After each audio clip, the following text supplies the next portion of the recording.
imagine what it would be like to be a child trafficking survivor who's working part-time for an anti-trafficking nonprofit who's raising millions of dollars in the name of combating child trafficking and representing themselves? Actually, the founder says he's a federal criminal investigator, and they had a whole feature on their website to submit evidence of trafficking and promoting the fact and fundraising based off them doing major investigations into child trafficking, asking people to send them their evidence. And as a well-meaning survivor, you're also referring people you know personally to submit tips and evidence, only to find out nobody was even checking these submissions, much less investigating.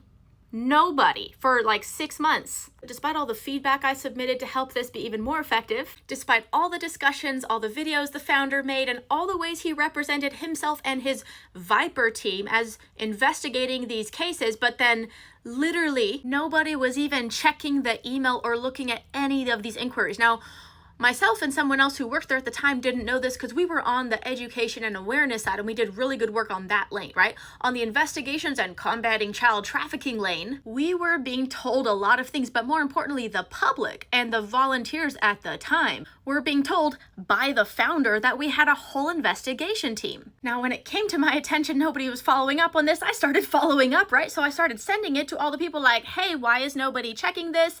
Let's go ahead and resend this to you so it's on your radar. Here's the login. Here's the information. Oh, believe I have the paper trail, and these are just some glimpses. After our weekly calls with the founder, I'm just like following up on this investigations forum, and we're not sure why nobody's doing anything. So I obviously blurred out the sensitive information here, but you can see the dates, and some of these cases are definitely worth looking into, don't you think? This is a screenshot of the template, but just so you know, like, we requested really specific information and asked people to testify in a court of law. So week after week, me and one other staff person kept following up about this. And when we saw that they were like simply not going to do anything, we advocated to take this feature off the website, which they finally did. Again, some of these were people I know personally that I personally referred.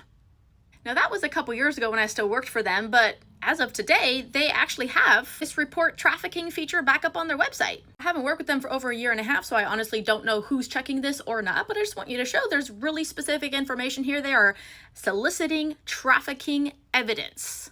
Now, I'm certainly concerned and have quite a lot of questions, but let's look further. Just so we're aware what this picture is, this is a staged picture that Craig Sawyer staged and dressed up for to make it look like he's rescuing children.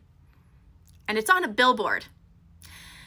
And I feel like that's pretty intentionally trying to tell people they are rescuing children. And my question is, if they don't rescue children, what's with the deception? As a survivor of child trafficking, I definitely have a problem with people that are exploiting the problem, meaning pretend